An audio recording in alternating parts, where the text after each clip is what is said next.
देखिए, नीतीश कुमार पिछले कुछ महीनों से, मैं कहूंगा कि 1-2 साल से देश राज्य की जनता ये देख रही है, आप लोग भी उसको देख रहे हैं, चर्चा कर रहे हैं कि शारीरिक तौर से नीतीश कुमार अब कहीं ना कहीं थक गए हैं और उनके मानसिक अवस्था को लेकर बिहार के घर घर में चर्चा है।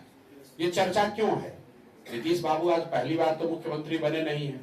18-19 साल से मुख्यमंत्री हैं। चर्चा इसलिए है कि जो नीतीश कुमार जी की हरकतें हैं, जिस तरह की भाव भंगिमा है, जिस तरह की बात वो कर रहे हैं, जिस तरह का उनका आचार विचार दिख रहा है, तो लोगों के मन में ये शक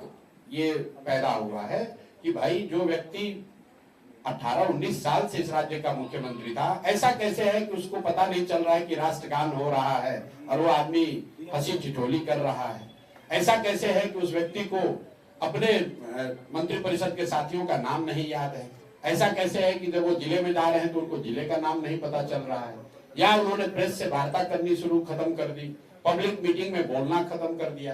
तो पिछले 2-2.5 साल से ये चर्चा आम है और ये चर्चा को शुरू करने वाले सबसे पहले उनके अपने मित्र और राजनीतिक सहयोगी सुशील मोदी रहे।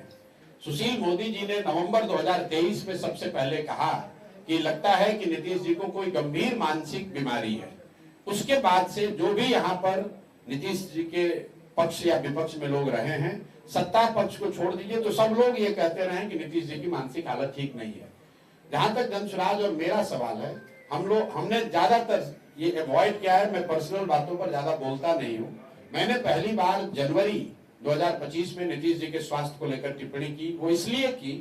कि बीपीएससी एग्जाम को में जो धांधली हुई उसको लेकर जब मैं धरने पर बैठा था तो सरकार से जो हम लोग की बातचीत चल रही थी उसमें मुझे पहली बार इस बात का एहसास हुआ कि नीतीश जी की मानसिक हालत अब ऐसी हो गई है कि उनको पता ही नहीं चल रहा है कि राज्य में कौन सी घटना घट रही है। तो मेरा ऐसा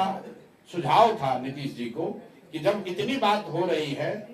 बिहार में एक आपको चपरासी भी बनना है, सिपाही भी बनना है, तो आपका मेडिकल जांच होता है। तो देश इस राज्य का जो मुखिया है, अगर उसको मुख्यमंत्री रहना है तो ये चर्चा आम न हो,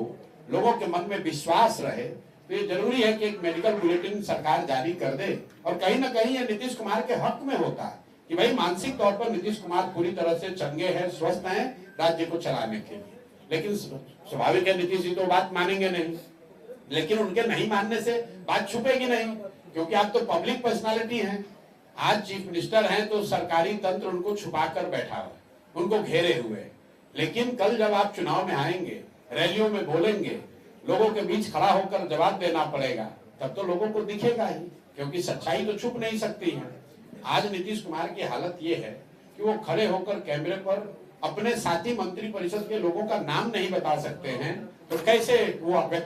उस व्यक्ति से हम लोग अपेक्षा रखेंगे कि वो राज्य की समस्याओं को सुलझा सकता है या बिहार की चिंता कर सकता है।